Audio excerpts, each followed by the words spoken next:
আমার মরণ আসিবে কবে কেউ তো জানে না। এই দুনিয়া সারা জীবন থাকার জায়গা না, অন্ধকার কবর যে আমার আসল ঠিকানা। কথা বলেন ঠিক কিনা? এই দুনিয়া সারা জীবন থাকার জায়গা না, অন্ধকার কবর যে আমার আসল ঠিকানা। আমায় রেখে সবাই চলে যাবে, সঙ্গী হবে না। আমার মরণ আসিবে কবে কেউ তো জানে না। আমার মরণ আসিবে কবে কেউ তো জানে না। লা ইলাহা লা ইলাহা, একটু মহব্বতে লা ইলাহা। আমার মন কান্দে যাইতে মদিনায়। কি মদিনায় যাইতে ইচ্ছা হয় না? কার কার মদিনায় যেতে ইচ্ছা হয়? দুই হাত তুলে একটু আল্লাহকে দেখায় তো। লিল্লাহে তাকবীর। আল্লাহ সকলকে মদিনার জন্য কবুল করুক, বলেন আমিন। আমার মন কান্দে যাইতে মদিনায়, গরিব আমি থাকি বাংলায়, কেমনে যাব মদিনায়। আমার মন কান্দে যাইতে মদিনায়। সকলে বলেন আল্লাহুম্মা আমিন। আলহামদুলিল্লাহ আলহামদুলিল্লাহ ওয়া কাফা ওয়া সালামু আলা ইবাদিল্লাহিল মুস্তাফা মা বাদ। মুআজ্জাজ মুহতারাম, বাংলাদেশের ঐতিহ্যবাহী জেলা বিভাগীয় শহর রংপুর এর অন্তর্গত গঙ্গাচড়া উপজেলার অধীন বুড়িরহাট ঈদগাহ মাঠে আয়োজিত ফ্রেন্ডস কল্যাণ অ্যাসোসিয়েশনের উদ্যোগে 2 দিনব্যাপী তাফসিরুল কোরআন মাহফিলের আজকের প্রথম দিন। এ মাহফিলের সম্মানিত সুযোগ্য সভাপতি সাহেব জনাব আলহাজ রেজওয়ান আহমেদ লুলু, আল্লাহ তাআলা আজকের মাহফিলের সম্মানিত সভাপতি সাহেবকে নেক হায়াতে তৈয়বা দান করুক। সকলে বলছি আল্লাহুম্মা আমিন।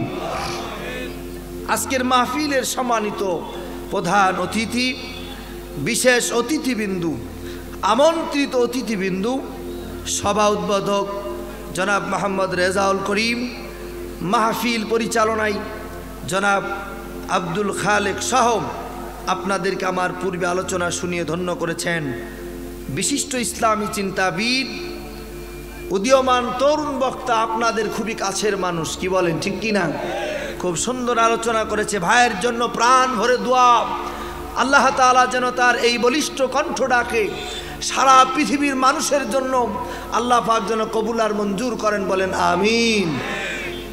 মঞ্চে উপস্থিত ওলামা ইকরাম, প্যান্ডেলের ভিতরে আগত দূর দূরান্ত থেকে এসেছেন মুরব্বিয়ান ইকরাম, কলিজার টুকরা যুবক ভাইরা, স্নেহের ছোট্ট কচিকাচারা, পর্দার অন্তরালে বসে আছেন খাদিজা, আয়েশা, সুমায়ের উত্তরসূরি মা ও বোনেরা, সবাইকে আমি দোয়া পাওয়ার উদ্দেশ্যে সালাম দিতেছি। আসসালামু আলাইকুম ওয়া রাহমাতুল্লাহি ওয়া বারাকাতুহু। আসুন আল্লাহ তাআলার দরবারে শুকরিয়া আদায় করছি যে আল্লাহ পাক কোরআনুল কারীম শোনার জন্য এই ময়দানে দুনিয়ার সমস্ত ব্যস্ততা থেকে ফারেক করে, আরামের ঘুমকে হারাম করে, যে আল্লাহ পাক এ কোরআনুল কারীমের ময়দানে আমাদেরকে আসার তৌফিক দিলেন। আল্লাহ তাআলার শেখানো ভাষায় জবান ছেড়ে সকলে একযোগে পড়ছি আলহামদুলিল্লাহ। আর একটু জোরে বলা যাবে না আলহামদুলিল্লাহ? লক্ষ কোটি দরুদ ও সালাম ইমামুল মুরসালিন আশরাফুল আম্বিয়া তাজেদারে মদিনা হাবিবে কিবরিয়া নবীজির চেহারার দিকে তাকালে ক্ষুধার্ত মানুষের ক্ষুধা নিবারণ হয়ে যেত। সুবহানাল্লাহ বলেন। আবার আমার নবীজি যখন তায়েফের মানুষগুলিকে কালিমার দাওয়াত দিয়েছে, তায়েফের মানুষগুলি আমার নবীজির শরীরে পাথর নিক্ষেপ করেছে। ওই পাথর নিক্ষেপ করার জাত কিন্তু এখনো আছে। কথা বলে না যুবকেরা, আছে না নাই? ওই সময় নবীজির শরীরের ভিতরে ওরা পাথর মেরেছে, আর আজকে ওদের উত্তর শরীরাম নবীর ওয়ারিসদের নামে মামলা দেয়। জোরে বলা যাবে না ঠিক কিনা?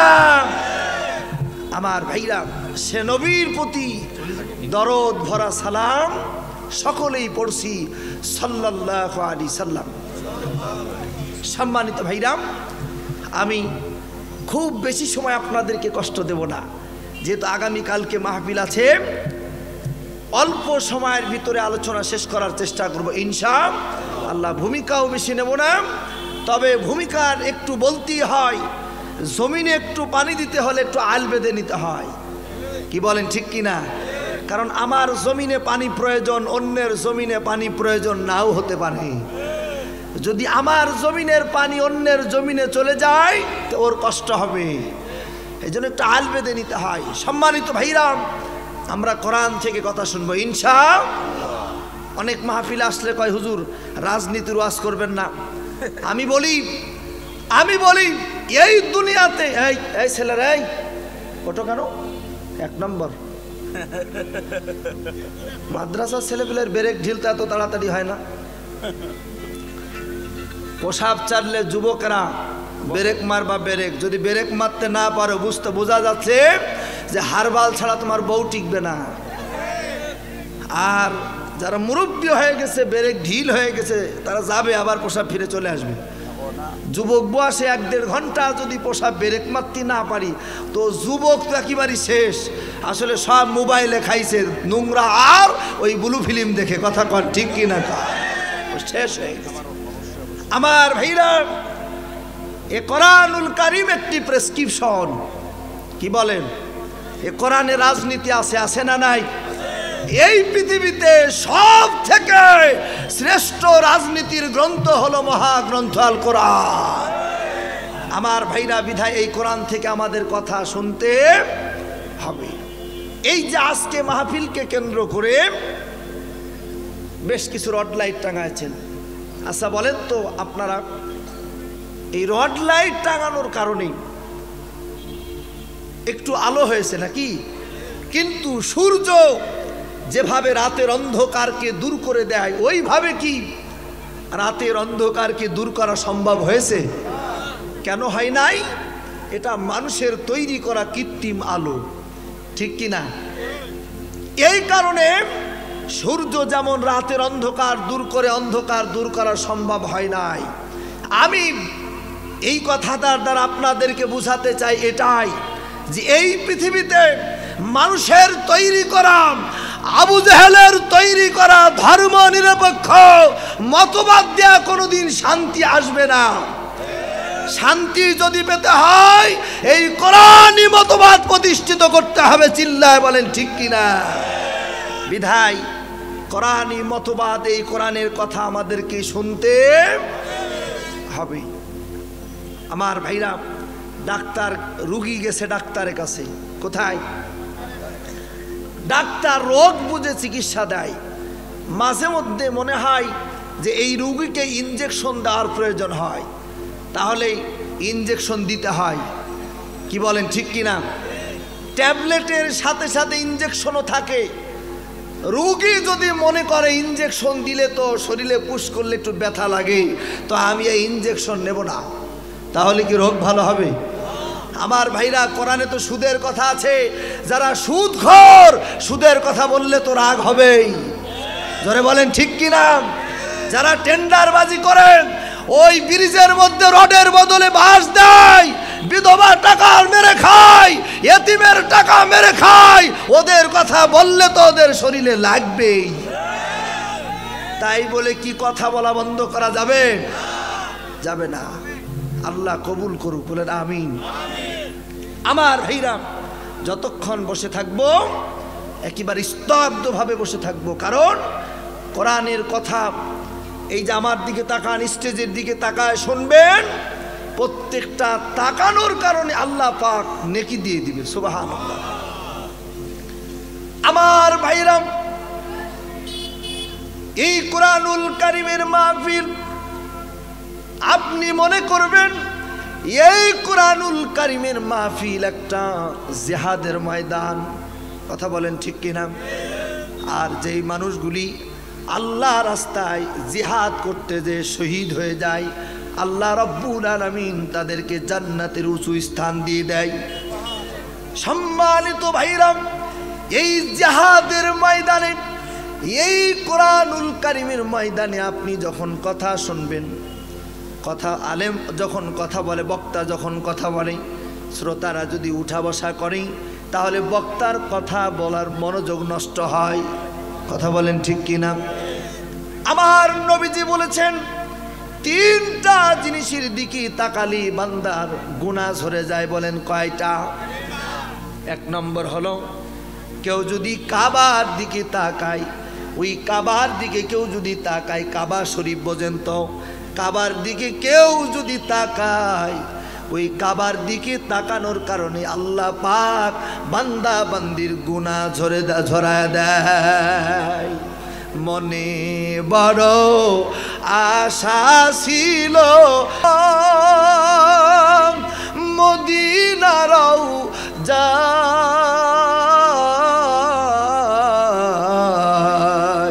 মনে বড় আশা ছিল যাব মদিনা। আল্লাহ যেন কবুল করেন, বলেন আমিন। দুই নম্বর হলো বান্দা যখন এই কোরআনুল কারীম যখন বান্দা এই চোখ দিয়া তেলাওয়াত করে, বলে আল্লাহ রাব্বুল আলামিন ওই বান্দা বান্দির গুনাহকে মাফ করে দেয়। তিন নম্বর হলো হক্কানি আলেমদের দিকে যখন তাকানো হয়, বলে আলেমদের চেহারার দিকে তাকালে আল্লাহ পাক বান্দার গুনাহ ঝরায় দেয়। সুবহানাল্লাহ বলেন। আমার ভাইরা, এই জন্য কোরআনুল কারীমের মাহফিল যখন শুনবেন, আলেম ওলামা যখন স্টেজে কথা বলবে মনোযোগ দিয়া শুনতে হবে, এদিক ওদিক তাকানো যাবে না। কারণ এই মাহফিল আমার আপনার জীবনের জন্য শেষ মাহফিল হতে পারে। আমরা তো আবেগে কোনো মাহফিল শুনতে আসি নাই, আবেগ দিয়া মাহফিল হয় না। আমার ভাইরা, আমাদেরকে এক সময় মরতে হবে। কথা বলেন ঠিক কিনা? এই দুনিয়ায় সারা জীবন থাকতে পারবো না, মৃত্যু সব সময় হাতছানি দেওয়া ডাকতেছে। আমার ভাইরা, কিতাবুত তারকিবের ভিতরে এসেছে তিনটা জিনিস মানুষকে টেনে নিয়ে যায়। এক নম্বর হলো তার রিজিক। এই যে আমি আসার পরে এই বাড়ির ভিতরে কোন মায়ের হাতের যে রান্নাটা খাইলাম, এই রিজিকটা আল্লাহ পাক আমাকে সৃষ্টি করার আগেই আল্লাহ পাক আমার কপালের ভিতরে লিখে রেখেছিলেন, যার কারণে আজকে মাহফিলকে কেন্দ্র করে আপনার এলাকার ভিতরে এসে খানা খেয়েছি।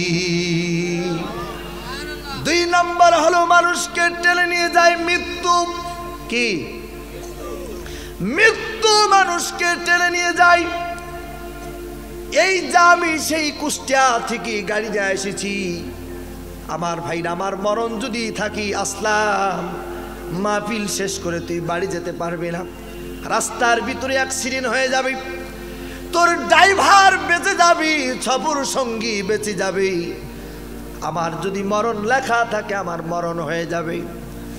এই জন্য কবি বলেছেন, ওই দেখা যায় কবরস্থান, ওইখানেতে ঘর, ওইখানেতে থাকতে হবে সারা জনম ভর। ঠিক কিনা কন? ও কবর তুই চাস কি, টাকা পয়সা পাস কি? কবর কয় টাকা পয়সা চাই না, ঘুষ আমি খাই না। কবর কি ঘুষ খায়? কবর বলে ঘুষ আমি খাই না, মমিন বান্দা পাই না, একটা যদি পাই অমনি ধরে জান্নাতে পাঠায়। জোরে বলা যাবে না আমার হাবা। এই জন্য আমার ভাইরা, এটা আবেগ নয়, এই মাহফিল আমার আপনার জীবনের জন্য শেষ মাহফিল হতে পারে। আর আল্লাহ পাক কাল কিয়ামতের ময়দানে বান্দাকে সামান্য কারণেই মাফ করে দিবে। কারণ এই মাহফিল থেকে বাড়ি ফেরার সময়ও আমাদের নিরাপত্তা নয়, আছে নাকি? নিরাপত্তা নাই। মরণ তো আছেই, কিছু রামবামেরা রাস্তার মধ্য থেকেও গ্রেফতারি পরোয়ানা করে। জোরে বলেন আছে না নাই? আছে। আমার ভাইরা, আস্তে আস্তে কথা বলবো, আস্তে আস্তে কথা বলবো, একবারই নয়, আস্তে আস্তে কথা বলবো। যে আয়াত তেলাওয়াত করেছি এই আয়াতকে সামনে রেখে ইনশাআল্লাহ। কষ্ট হচ্ছে আপনাদের? এ কোরআনুল কারীমের ভিতরে আল্লাহ পাক সব দিয়েছে, সুবহানাল্লাহ, সব। এই গঙ্গা চলার ভাইরা, আপনারা যদি এই কোরআনুল কারীমের কাছ থেকে জানতে চান যে মোতালেব হোসেন বিপ্লবী ভাই কোরআন থেকে যে কথাগুলি বললেন, ও যুবক ভাইরা, তোমরা যদি জিজ্ঞাসা করো হুজুর আপনি যে কথাগুলো বলছেন কোরআনুল কারীম থেকে, এই কথাগুলি যদি আমরা আমাদের জীবনে না মানি, শুধু শুনব আর চলে যাব, তাহলে আমাদের কি কোনো ক্ষতি হবে নাকি? আল্লাহর এই কোরআনুল কারীমকে যদি আপনি প্রশ্ন করেন, চমৎকার ভাবে জবাব দিয়ে দিচ্ছে। কোরআনুল কারীম বলতেছেন, ইন্নাল্লাযীনা কাফারু বিআয়াতিল্লাহি লাহুম আযাবুন শাদীদ।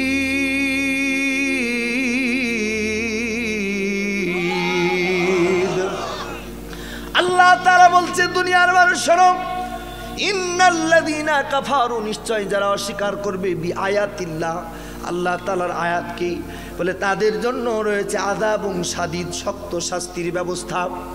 কোরআনকে যদি বলেন ও কোরআন, ঠিক আছে বুঝলাম, এই দুনিয়াতে আমরা ইবাদত করব কার? আল্লাহ পাকের কোরআনুল কারীম বলছেন, ওয়ামা খালাকুতুল জিন্না ওয়াল ইনস ইল্লা লিয়াবুদুন। আল্লাহু আকবার। আল্লাহ পাক বলছে, ও দুনিয়ার মানুষেরা, এই পৃথিবীতে তোমাদেরকে মানুষ আর জিনকে বানায়ছে আল্লাহর ইবাদতের জন্য। অথচ এই দুনিয়ার ভিতরে অনেক মানুষ আছে আল্লাহর ইবাদত বাদ দিয়া বাবার ইবাদত করে, আছে না নাই? জোরে বলেন আছে না নাই? কি যে বাবারে, আপনাদের লেখা মনে হয় না আছে নাকি? মোতালেব ভাই আছে? মোতালেব ভাই চলে গেছে, মানে বাবার ইবাদত করে এমন আছে নাকি? কয়েকদিন আগে আমার মাহফিল ছিল পিরোজপুর, তা আমি ওইদিকে যাচ্ছি, এক জায়গায় আমার ওই গাড়ির ড্রাইভার বলছে, হুজুর এই চাকাটা একটু এদিক ওদিক করছে, একটু চেক করতে হবে মেকারের দোকানে। তো চেক করার জন্য মেকারের দোকানে দাঁড়ালো। তো আমরা দাঁড়াইছি, রাস্তার অপোজিটে একটি গাড়ি দাঁড়ালো, ওপরে মাইক দেওয়া। কি দেওয়া? মাইক। তো এই মাইকের ভিতরে এই মানে এক ধরনের আর কি, যা গজল মতোই বলে আর কি, বাজাচ্ছে। আর ওই বাসের লোকগুলি ওই তালে তালে খালি এরকম করতেছে। আছে নাকি? আছে। তা আমি একটু শুনলাম ওনারা কি বলছে, এক করে একটু বলবো, বেজার হবেন না তো? এলাকায় যারা আছে তারা আবার বেজার হবে নাকি? এলাকায় মনে হয় নাই ওই গ্রুপের লোক, হ্যাঁ, ওরাই করছে, বাবা কি যে বাগান সাজাইলা, সারা জাগান উঠল মাতিয়া, বাবার প্রেমে পাগল হইল বিশ্বের যত জাকেরা, বাবা হইল আল্লাহর ওলি। এই জিকির করতেছে। আছে নাকি? এলাকা আছে? বাবা, আমি তো বুঝতে পারি আসলে ওই এলাকায় আছে, এলাকায় নাই। আহা, আজকে আমাদের দেশে শরীরের ভিতরে যদি একটু শর্ট গায়ে দেয়, শর্ট, ওর নাম হয় শর্ট বাবা। ঠিক কিনা কার? শরীরের ভিতরে যদি কয়েকটা তালা লাগায়, একটু মালা বানায়, ওর নাম হয় তালা বাবা। কি ঠিক আছে না? দুঃখ লাগে, পোশাক খুলে ল্যাংটা হইলে ওই পীরের নাম হয় ল্যাংটা বাবা। কেউ ফেরে না খালি হাতে, ল্যাংটা বাবার দরবারে আছে না নাই? আহা, ওই জামালপুরে গেলাম, তো এই এক যুবক, সেও বক্তা, তরুণ বক্তা, কয় আসলাম ভাই আপনার একটা ভিডিও দেখাই। আচ্ছা দেখাও। তো আমার একটা ভিডিও দেখাচ্ছে, তো ভিডিওতে এই মাঝখানে একটু কালো স্পেস দেওয়া। তা আমি বলছি যে কি, আর দেখা যাচ্ছে যে ওর মাথার উপর দিয়ে দুধ ঢালতেছে। তা আমি ওরে বলছি যে আসলে এই মাঝখানে স্পেস দেয়া কেন? কয় হুজুর এইটি তো আসল মাল, মানে ওই জায়গায় একটু কালো স্পেস দেওয়ার না দেখা যায়, মানে ল্যাংটা তো একটু কালো একটু স্পেস দিয়ে রেখেছে। আমি বললাম যে ওর মাথার উপরে, কয় মাথার উপরে দুধ ঢালতেছে, আর এই দুধ মুরিদেরা খাচ্ছে। আচ্ছা আপনারা বলেন তো, ল্যাংটা মানুষের মাথার উপরে দুধ ঢাললে ওই দুধ কোন জায়গায় দিয়ে বেশি পড়ে? আর ওই দুধ যদি খায়, ও মানুষ না জানোয়ার, ও জানোয়ারের থেকেও খারাপ। আবার ওর মধ্যে গান গাচ্ছে, গান কব এক কলি কব। হ্যাঁ, বেজার হচ্ছেন না তো? অনেকে আবার কয় হুজুর কুষ্টিয়া থেকে এসেছে, হুজুর খালি গান শোনায়। ওর ভিতরে গান বলতেছে, গান কয় বাবা হইল 7 রাজার ধন, বাবা সোনার মানিক রে, লোহারে বানাইছে কাঁচা সোনা। আমার বাবা সোনার মানিক রে, লোহারে বানাইছে কাঁচা সোনা। আমি বলো কি রে একা? কয় যে বাবা ছিল লোহা, এখন বাবা হয়ে গেছে কাঁচা সোনা। নাউজুবিল্লাহ। এখানেও জশালা মানুষ আছে দেখতেছি। কষ্ট হচ্ছে আপনাদের? আমার ভাইরা, যে আয়াতটি তেলাওয়াত করেছি, আল্লাহ রাব্বুল আলামিন কোরআনুল কারীমের আয়াতের ভিতরে বলছেন, সূরাতুল বাকারার 218 নম্বর আয়াত, আল্লাহ পাক এই আয়াতের ভিতরে বলছেন, ইন্নাল্লাযীনা আমানু, নিশ্চয় যারা ঈমান আনলো, ওয়াল্লাযীনা হাজারু, এবং হিজরত করলো। আল্লাহ তাআলা এরপরে বললেন ওয়াজাহাদু ফি সাবিলিল্লাহ, এবং যারা জিহাদ করলো, উলাইকা ইয়ারজুনা রাহমাতাল্লাহ, আল্লাহ তাআলার পক্ষ থেকে তাদের জন্য রহমত। আমার ভাইরা, শুধু রহমত না, ওয়াল্লাহু গফুরুর রহিম, আমি আল্লাহ পাক তাদেরকে মাফ করে দিব। বলেন সুবহানাল্লাহ। আমার ভাইরা, আমি আপনাদেরকে বুঝাতে চাই, আল্লাহ তাআলা ঈমান আনার পর আল্লাহ পাক হিজরতের কথা বলেছেন। কিসের কথা বলেছেন? কোন? হিজরত। আল্লাহ তাআলা ঈমান আনার পরে হিজরতের কথা বললেন কেন? কারণ ঈমান আনার পরে বান্দার প্রতি আসবে অত্যাচার। আল্লাহর ঈমান আনার কারণে হবে জেল, ঈমান আনার কারণে হবে জেল। এই দুনিয়াতে তুমি যখন ইসলাম মানবা, হিজরত করবা, জুলুম নির্যাতন আসবে, রসুলকে অনুসরণ করবা। আমার নবীজি যখন মক্কার মানুষগুলিকে দাওয়াত দিল, মক্কার মানুষগুলি আমার নবীজির প্রতি অত্যাচার শুরু করলো। কথা বলেন ঠিক কিনা? অত্যাচারের পরিমাণ এত পরিমাণ বেড়ে গেল, আমার নবীজিকে শেষ পর্যন্ত মক্কা থেকে মদিনায় হিজরত করা লাগলো। বলেন তো, জন্মভূমি ছেড়ে কি কেউ যেতে চায়? জোরে বলেন চাই? যেই জায়গায় জন্মগ্রহণ করে ওই স্মৃতি ছেড়ে কিন্তু কেউ যেতে চায় না। আল্লাহ পাক নবীজিকে অর্ডার করলেন, ওগো হাবিব, ওগো বন্ধু, তোমাকে মক্কা ছেড়ে মদিনায় চলে যেতে হবে। হাদিসের ভিতরে পড়েছি, নবীজি আমার এই কথাটি সর্বপ্রথম হিজরতের 6 মাস আগে আবু বকরের কানে দিয়েছে। বলেন কার কানে? আবু বকরের কানে দিয়েছে। আবু বকরের কানে দেওয়ার পর আবু বকর ওই দিন থেকে আর বিছানায় কোনোদিন ঘুমায় না। এবার খুব আমার কাহিনী বলা উদ্দেশ্য না, শুধুমাত্র শিক্ষাটা বের করে নিব, কারণ হিজরতের কাহিনী এটা আপনাদের সকলের জানা। আমার ভাইরা, আল্লাহ পাক নবীজিকে বললেন, ওগো নবী, তুমি যখন এই তোমার ঘর থেকে তুমি বের হবা, বের হওয়ার সময় তুমি ঘরের ভিতর থেকে এক মুষ্টি বালি নিবা। বালি, কাফের বেঈমানেরা তোমাকে ঘেরাও করবে, কাফের বেঈমানগুলি চারিদিক থেকে ঘেরাও করে রেখেছে, নবীজিকে যেতে দেবে না। বলেন তো ক্ষমতার মালিক কে? আমার ভাইরা, আল্লাহ পাক বলেছেন ইন্নাল্লাহা আলা কুল্লি শাইইন কাদির।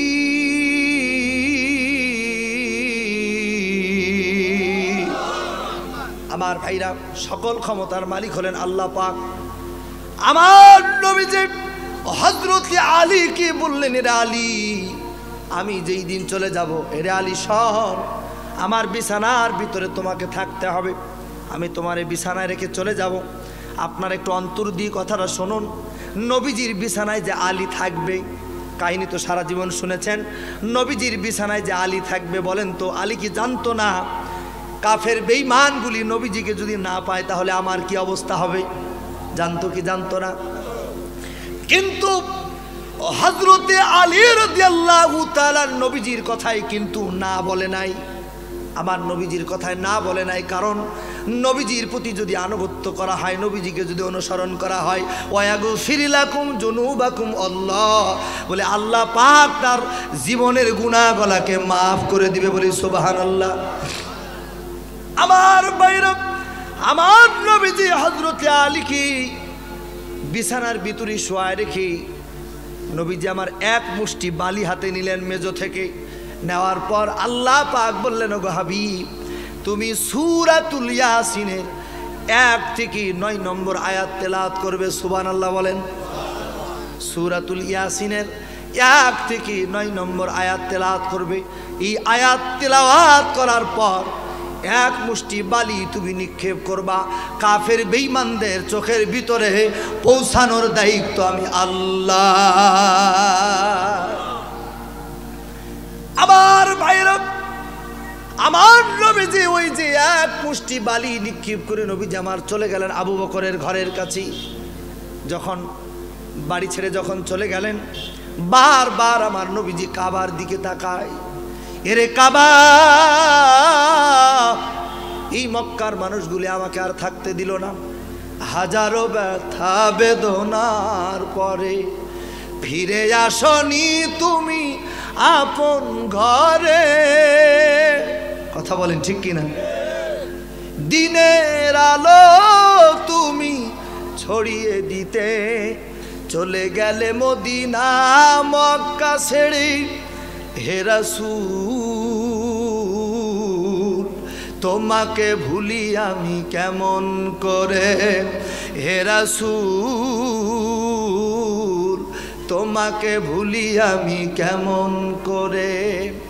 খেয়ে না খেয়ে দিন কায়েমের পথে নিজেকে দিয়েছ বিলিয়ে।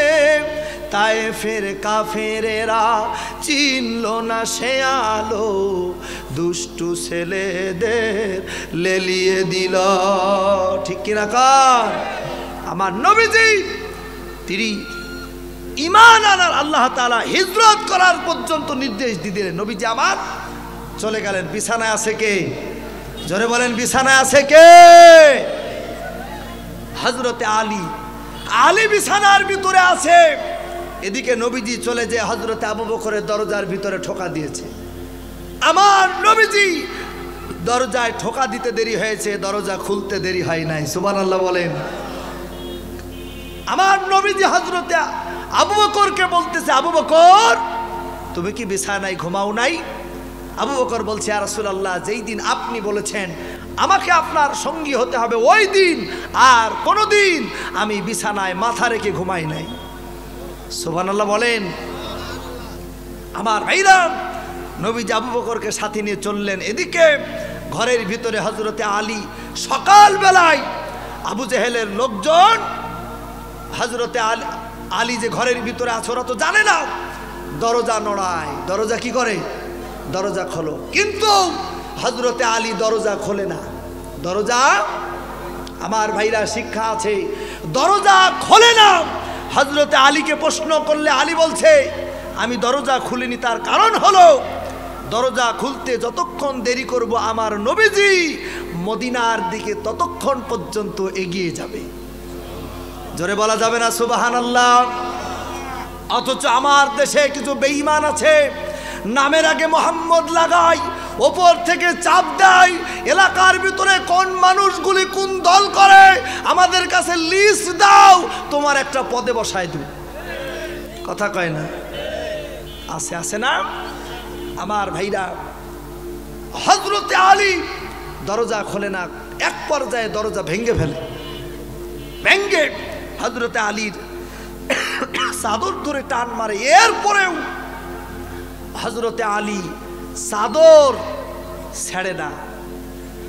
ও ইসলামী আন্দোলনের ভাইরা, আমি এই হিজরতের কাহিনী বলতে চাই নাই। শোনো শোনো, তুমি যখন ধরা খাবে তোমাকে রিমান্ড দিতে পারি। কথা বলেন ঠিক কিনা? তোমাকে রিমান্ড দিতে পারি।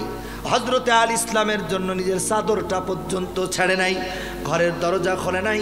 জীবন চলে যাবে তো গোপন কথা ওই বেঈমানদের কাছে ফাঁস করা যাবে না।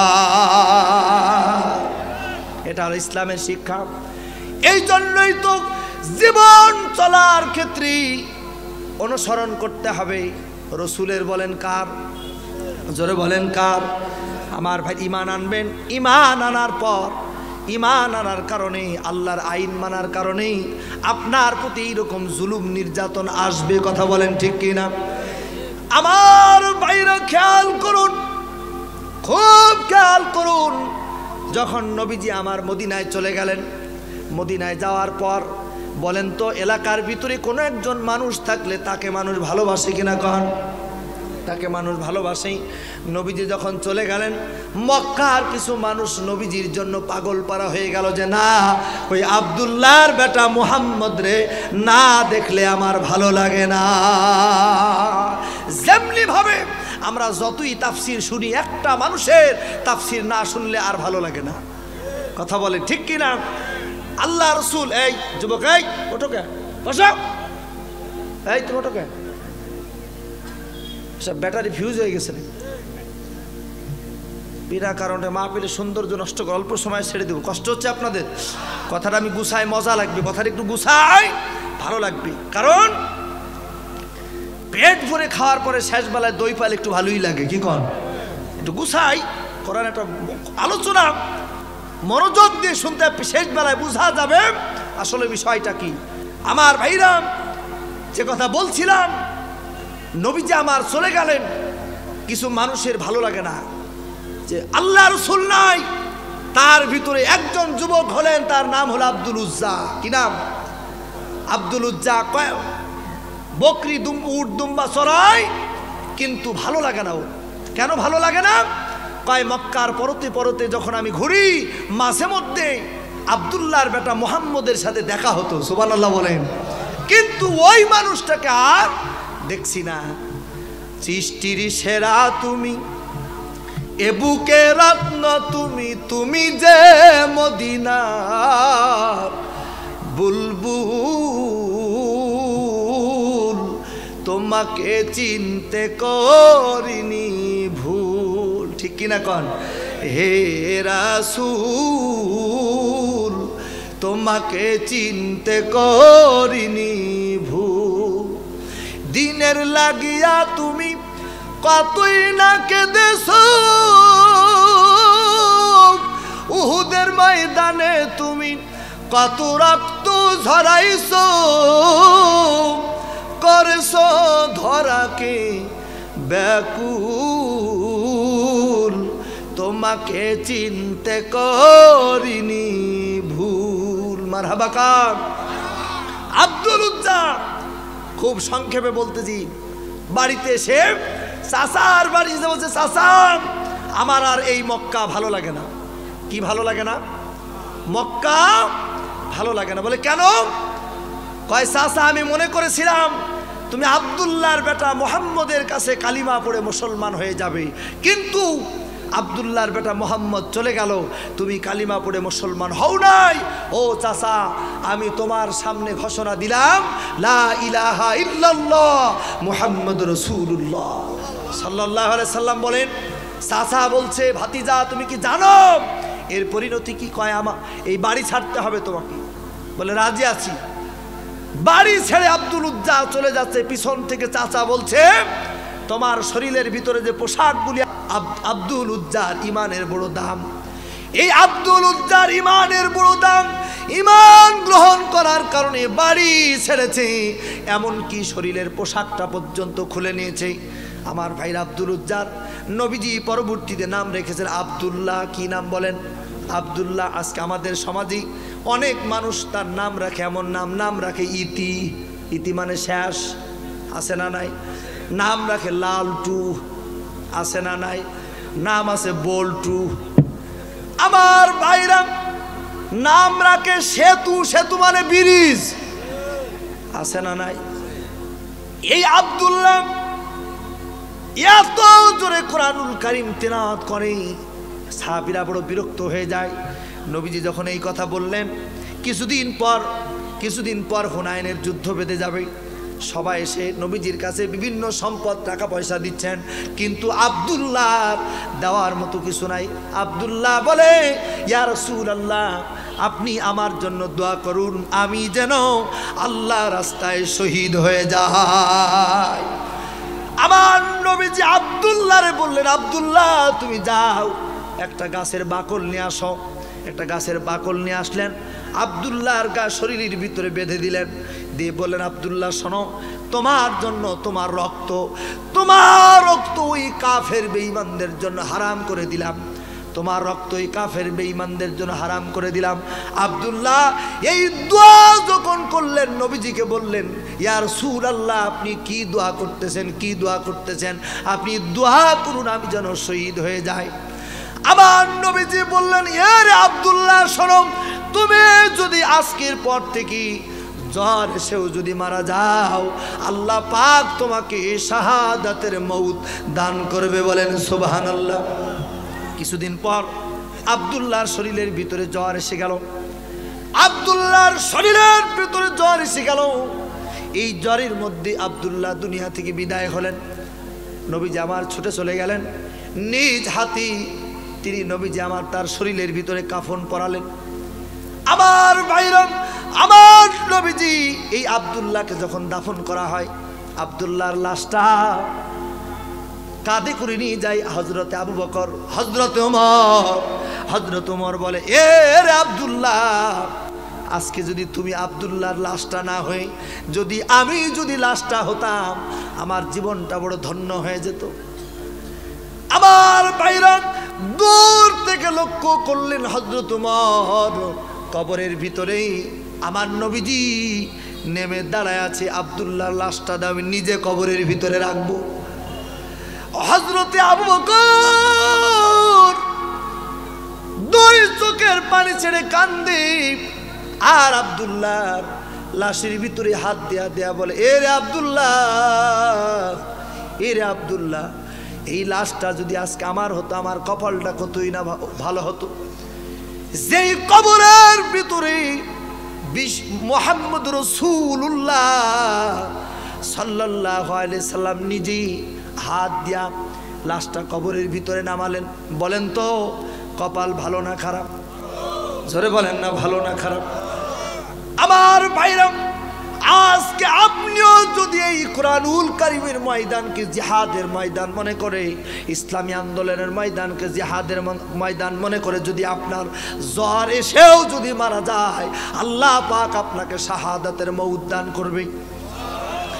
আপনার মনের ভিতরে যদি তামান্না থাকে এই দেশে কালিমার পতাকা পথ করে উড়বে, এই দেশ কোরআন দিয়া শাসন হবে, ব্যক্তি চলবে কোরআন দিয়া, সমাজ চলবে কোরআন দিয়া, সব কিছু যখন কোরআন দিয়া চলবে, এই চিন্তা, এই টেন্ডেন্সি, এই ফিলিংস নিয়ে যদি আপনি মাহফিল শোনেন, এমনকি এই চিন্তা ভাবনা নিয়ে যদি আপনি ঘুমান, আল্লাহর কাছে বলেন, আল্লাহ তুমি আমাকে ওই পর্যন্ত বাঁচায় রাখো যতদিন না পর্যন্ত এই বাংলার জমিনে কালিমার পতাকা পথ করে উঠবে, আল্লাহর কোরআন দিয়া ব্যক্তি চলবে, পরিবার চলবে, সমাজ চলবে, রাষ্ট্র চলবে। এই চিন্তা ফিকির নিয়ে যদি আপনি ঘুমান, আপনি এইভাবে যদি মারাও যান, আপনার আমল নামায় শাহাদাতের মউতের সওয়াব দিয়ে দিবে। আর যখন আপনি ইন্নাদ দীনা ইনদাল্লাহিল ইসলাম, Islam is the complete code of life. ইসলাম একটি পূর্ণাঙ্গ জীবন ব্যবস্থা। যখন কোরআন দেয়া পরিচালনা করবেন, দেখবেন সব জায়গায় শান্তি দিয়ে দিবেন আমার আল্লাহ। কারণ ইসলাম সব শিখাইছে। সুবহানাল্লাহ। আপনি টয়লেটে ঢুকবেন, তাও ইসলাম শিখাইছে। সুবহানাল্লাহ। টয়লেট থেকে বের হবেন, তাও ইসলাম শিখাইছে। জুমার দিন একটি আয়াতের তাফসীর শোনেন। এই আয়াতের তাফসীরের ভিতরে এগুলি আছে। এই আয়াতটি সবার মুখস্থ, বলবো সবার মুখস্থ। আল্লাহ পাক বলেছেন, ফাযকুরুনি আযকুরুকুম ওয়াশকুরুলি ওয়ালা তাকফুরুন।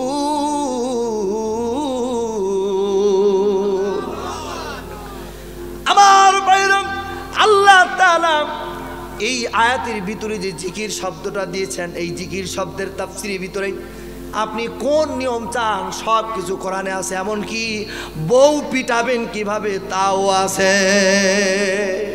সুবহানাল্লাহ। কোন মানে বউ কিভাবে পিটাবেন এটাও ইসলাম শিখাইছে। সুবহানাল্লাহ। কোন মনে মনে ভাবতে যে হুজুর কয় কি রে, তাহলে বউ পিটানোর রাস্তায় মুরিদ হতে হবে? হ্যাঁ, এলাকায় গিয়ে বউকে পিটায় নাকি? এই স্বামীরা স্ত্রীরে মারে। মহিলা প্যান্ডেল কোথায়? দূরে আছে। আমার ভাইরা যাক দূরে আছে। এখন এই কথা বললে মহিলারা কিন্তু রাগ করবে, কয় হুজুর কে দাওয়াত দিল রে? এ হুজুর বউ পিটানোর সবক দিতেছে।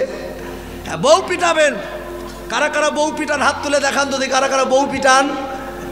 কেউ হাত তুলল না। যাক, এতে এই ওয়াজটার দরকার নেই। আমার ভাইরা, বউ পিটাবেন না, বউ পিটাবেন ইসলাম যেভাবে শিখাইছে। সুবহানাল্লাহ। ইসলাম যেভাবে শিখাইছে ওইভাবে বউ পিটাবে। রাসূল বলেছেন বউ পিটাও, কিন্তু বউ পিটানোর লাঠিটা হবে আধা হাত। কয় হাত? তবে আধা হাত লাঠিতে ইসলাম শিখাইছে মুষ্টি বেঁধে ধরবা। কি বেঁধে? মানে আধা হাত লাঠি মুষ্টি দিয়ে ধরতে হবে। যতটুক থাকবে অতটুক দিয়া মৃদু আঘাত করতে হবে। তাই বলে আবার হবিগঞ্জের এক যুবক এরকম দাঁড়ায় গেছে, কয় হুজুর লাঠি আমার আধা হাত, আমি এইরকম ধৈরে কায়দা বড় তো গুতা মারবো। এরকম কিন্তু গুতা মারলে হবে না। কথা বোঝেন নাই? এরকম গুতা দিলে হবে। বউ পিটাবেন পন্থা তিনটা। কয়টা? 1 নম্বর আধা হাত লাঠি দিয়ে মারবেন। 2 নম্বর হলো কোল বালিশ দিয়ে মারবেন। কি বালিশ? মেয়েরা মনে হয় খুশি হচ্ছে, হুজুর কোল বালিশ দিয়ে বউ পিটানোর কথা কয়। 3 নম্বর বউ পিটাবেন, মানে পিটাবেন না। 3 নম্বর পন্থায় এই যে স্ত্রীর এই 2 কাঁধ ধরবেন, কাঁধ ধরে একটু হালকা ঝাঁকি দিবেন, দিয়ে বলবেন তুমি আমার সাথে খারাপ ব্যবহার করতেছো কেন, কি হয়েছে তোমার বলো। একটু হালকা ঝাঁকি দিবেন। এখনকার কি বলবো, যুবক ছেলেপিলে তো যারা বিয়ে করে নিজের বউর এরকম ঝাঁকি দেয় না, কিন্তু সুযোগ পাইলে কোনো পার্কে কোনো অবৈধ জায়গায় অন্যের মেয়ের ঠিকই ঝাঁকি দেয়। কথা কয় না রে? আপনাদের এলাকায় কি 14ই ফেব্রুয়ারির কোনো আবির্ভাব আছে নাকি? নাউজুবিল্লাহ কর, নাউজুবিল্লাহ। আমি তো মনে করি এলাকায় নাই। আলহামদুলিল্লাহ বাংলাদেশি স্কলারদের আলোচনা শুনে এখন অনেক যুবক এগুলি ছেড়ে দিয়েছে। মিজানুর রহমান আজহারি, আমির হামজা, শায়েখ আহমদুল্লাহ, বড় বড় আলোচকদের আলোচনা শুনে এই 14ই ফেব্রুয়ারি বিশ্ব জেনা দিবস এর মুখে ছাটা মারতে হবে, ছাটা। আমি তো মনে করি এই বাংলাদেশে যারা মাঝে মধ্যে স্লোগান দেয় একটা করে হুজুর দর সকাল বিকাল নাস্তা কর, এরা হলো ওই 14ই ফেব্রুয়ারি ঘটা করে ভালোবাসা দিবসের অবৈধ সন্তানেরা। আমার ভাইরা, এগুলি পালন করা যাবে না। এগুলি এদেশের কিছু নাস্তিক, কিছু রাম, কিছু বামেরা পাচার করেছে। সম্মানিত ভাইরা, এই জন্য ইসলাম সব শিখাইছে। বউকে মারবেন না। রসুল বলেছে, একটা কথা মনে হলো তাই বলছি, বেজার হচ্ছেন আপনারা? দাম্পত্য জীবন, সুখের জীবন যদি স্বামী আর স্ত্রী মিল থাকে, আজকে অনেক পরিবারে স্বামী আর স্ত্রীর ভিতরে মিল নাই, সাপ আর বেজির সম্পর্ক। কি বলেন, আছে না নাই? বউ যদি বলে তুমি ডাইনে যাও, ও যায় বামে। আল্লাহ রাসূল সাল্লাল্লাহু আলাইহি সাল্লাম হযরতে আয়েশার এই যে হাঁটু থেকে এই মাজা পর্যন্ত এই স্থানটাকে কি বলে? আপনার এলাকায় কি বলে? হ্যাঁ হ্যাঁ, এই যে এই স্থানটা কি বলে? হ্যাঁ, এই স্থানটাকে বইয়ের ভাষা হলো উরু। বইয়ের ভাষা কি? কোন কোন এলাকার মানুষ বলে থোড়া, কোন কোন এলাকার মানুষ বলে দাপনা, কোন কোন এলাকার মানুষ বলে কাঁসা। বুঝাতে পারছি কি আমি? চলু যাক, আমি তো বুঝতে পারতেছি না। উরু বললে তো বুঝবেন নাকি? উরু, উরু বললে বুঝবেন। এই উরুর উপরে মাথা দিয়া আল্লাহ রাসূল সাল্লাল্লাহু আলাইহি সাল্লাম হযরতে আয়েশার সাথে গল্প করতেছে। সুবহানাল্লাহ, হযরতে আয়েশার সাথে গল্প করতেছে। আপনার স্ত্রীকে নিয়ে এরকম গল্প করবেন, খুশি হবেন আল্লাহ পাক। আল্লাহ রাসূল যে গল্প করতেছেন, এই গল্পের মাঝে হযরতে আয়েশার হাতটা আল্লাহ রাসূলের মাথার উপরে। সুবহানাল্লাহ বলেন। কার মাথার উপরে? আল্লাহ রাসূলের মাথার উপরে। মাথার উপরে যখন এই হাত, আল্লাহ রাসূল সাল্লাল্লাহু আলাইহি সাল্লাম হযরতে আয়েশাকে বলছে, আয়েশা তুমি আমার মাথায় হাত বুলাচ্ছ। আল্লাহ রাসূল মুস্কি মুস্কি হাসে। কিরকম হাসে? মুস্কি মুস্কি হাসে। আমার ভাইরা, ও হযরতে আয়েশা সিদ্দিকা রাদিয়াল্লাহু তাআলা নবীজিকে প্রশ্ন করে, ইয়া রাসূলুল্লাহ, আপনি যে মুস্কি মুস্কি হাসতেছেন কি কারণে বলেন? আমার নবীজি বলছেন, এ রে আয়েশা, তুমি যখন আমার মাথার ভিতরে হাত বুলায় দাও রে আয়েশা, আমি নবীজি দেখতেছি আমার মাথার ভিতরে যেই পরিমাণ চুল আছে, এই পরিমাণ নেকি তোমার আমল নামায় ফেরেশতারা লিখতেছে। হযরতে আয়েশা কিন্তু খুব চালাক মহিলা ছিল। তিনি একজন জ্ঞানী ছিলেন। 2210টা হাদিস মুখস্থ ছিল। বলেন কয়টা? 2210টা হাদিস। হযরতে আয়েশা সিদ্দিকা রাদিয়াল্লাহু তাআলা একটু চুপ থাকলেন। থাকার পর নবীজিকে বললেন, ইয়া রাসূলুল্লাহ, আমার কিন্তু একটা প্রশ্ন থেকে গেল। কি প্রশ্ন আয়েশা বলো? বল, ইয়া রাসূলুল্লাহ, এই যে আমি যে আপনার মাথার ভিতরে হাত দিলাম, এই দায়িত্ব কি শুধু আমার না আপনারও আছে? সুন্দর প্রশ্ন না? শুধুমাত্র স্ত্রী হাত বুলাবে না, স্বামীও এরকম ভাবে স্ত্রীর মাথার ভিতরে হাত দিবে। আমার নবীজি নিজের থেকে কোনো কথা বলতেন না। নবীজি একটু চুপসে গেলেন, কারণ আমার নবীজি যা বলতেন সব ওহির জ্ঞান। আমার নবীজি আর একটু পরেই হযরতে আয়েশাকে বলছে, আয়েশা শোনো, কেউ যদি কোনো স্বামী যদি তার স্ত্রীর মাথার মধ্যে কিতাবের ভিতরে আসতে যেই আঙ্গুলগুলিকে যদি কেউ চিরুনি বানায়, যেহেতু মেয়েদের চুল বড় হয়, কথা বলেন ঠিক কিনা, এই আঙ্গুলগুলিকে চিরুনি বানায়া যদি কেউ এরকম ভাবে হাত বুলিয়ে দেয়, মাথাটা যদি একটু আশ্রয় দেয়, বলে ওই মাথার ভিতরে যেই পরিমাণ চুল, ওই পরিমাণ সওয়াব আল্লাহ পাক দিয়ে দিবে। হযরতে আয়েশার কিন্তু আর একটা প্রশ্ন আছে। সুবহানাল্লাহ কন। আর একটা প্রশ্ন থেকে গেল কিনা কন? আপনাদের মাঝে আছে না নাই? এখনো কিন্তু একটা প্রশ্ন থেকে গেল আমার ভাইরা। কষ্ট পাচ্ছেন আপনারা? এই যে যুবকেরা এখানে যে মাহফিল দিয়ে আপনারা বসে আছেন, 40 দিন এখানে সাকিনা নাজিল হবে। 40 দিন। সুবহানাল্লাহ বলেন। 40 দিন। এবং এই মাহফিল থেকে যখন দোয়া হবে, আল্লামা সমরকান্দি রাহমাতুল্লাহ আলাইহি তার কিতাবের ভিতরে লিখতেছেন, এমনও মানুষ আছে 200 বছর আগে মারা গেছে, 200 বছর পরে ওনার পরিবারের একজন এই মাহফিলের ভিতরে বসে গেছে। হুজুর যখন দোয়া করবে, আল্লাহ আমাদের দাদা দাদি যাদের কবরে চলে গেছে মাফ করে দাও, এই নাতি ছেলের দোয়াকে কবুল করে নিয়ে ওই দাদার কবরখানাকে আল্লাহ পাক মাফ করে দিন। এই মজলিসের অনেক দাম। বিরক্ত হচ্ছেন? বিরক্ত হওয়া যাবে না। এই আয়োজন যারা করে আর আয়োজনের যারা সহযোগিতা করে, উভয়ের জন্য 40 দিন আল্লাহর এই ফেরেশতাগুলি মাগফিরাত কামনা করতে থাকে। সুবহানাল্লাহ বলেন। আর কেউ যদি আল্লাহ রাস্তায়, এটা জিহাদের ময়দান, কোরআনের ময়দান, কেউ যদি আল্লাহ রাস্তায় 1 টাকা দেয়, আল্লাহ পাক তাকে 10 টাকা দেয়। এটা কি দুনিয়ায় না আখেরাতে? কে বলতে পারেন, বলেন তো দেখি, এটা দুনিয়াতে না আখেরাতে? হ্যাঁ না, কিসের আখেরাত? এতদিন শুনেছেন আখেরাত, আখেরাত বোনাস। আখেরাত কি? আল্লাহ পাক 10 গুণ দিয়ে দেয় দুনিয়াতে। আমার উস্তাদ রুহুল আমিন সাহেব যখন এই ক্লাস নিচ্ছিলেন, আমরা বলেছিলাম হুজুর এটা আখেরাতে, কিন্তু না, এটা দুনিয়াতে।